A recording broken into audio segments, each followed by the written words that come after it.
ആദ്യത്തെ ബുക്കാണ് സിയാച്ചിനിൽ മഞ്ഞ് പെയ്യുമ്പോൾ. ഇത് ഞാൻ എഴുതാനുള്ള കാരണം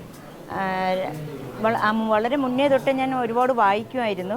പക്ഷേ എഴുത്ത് എൻ്റെ ജീവിതത്തിൽ ഭാഗമാവും എന്ന് ഞാൻ ഒരിക്കലും കരുതിയിരുന്നില്ല. ഒരു ദിവസം ജീവിതത്തിൽ ഒറ്റപ്പെട്ടു പോയ തരത്തിലായിട്ട് ഞാൻ മാറുകയാണ് ചെയ്തത്. അപ്പോൾ അങ്ങനെ വന്ന സമയത്ത് എനിക്ക് എൻ്റെ സങ്കടങ്ങളെ എനിക്ക്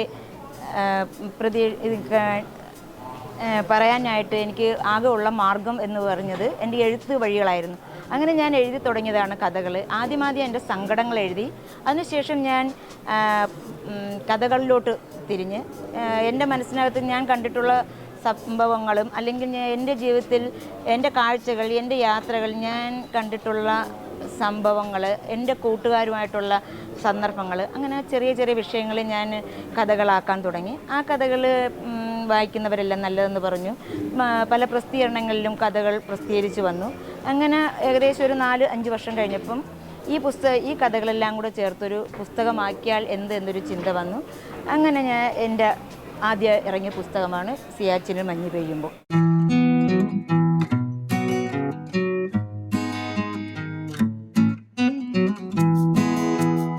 സിയാച്ചിനിൽ മഞ്ഞ് പെയ്യുമ്പോൾ എന്നത് എൻ്റെ പ്രഥമ കഥാസമാഹാരമാണ്.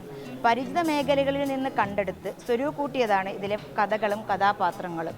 ചിലപ്പോൾ ഇവരൊക്കെ നിങ്ങൾക്കും സുപരിചിതരായേക്കാം. ഇരുട്ടി വെളുത്തപ്പോൾ ഒറ്റയ്ക്കായി പോയ എനിക്ക് ജീവിതം മുന്നോട്ട് കൊണ്ടുപോകണമെങ്കിൽ എന്തെങ്കിലും കൂടിയേ തീരുമായിരുന്നുള്ളൂ. അതിനായി കൂട്ടുപിടിച്ചവരാണ് ഈ കൃതിയിലെ കഥാപാത്രങ്ങൾ.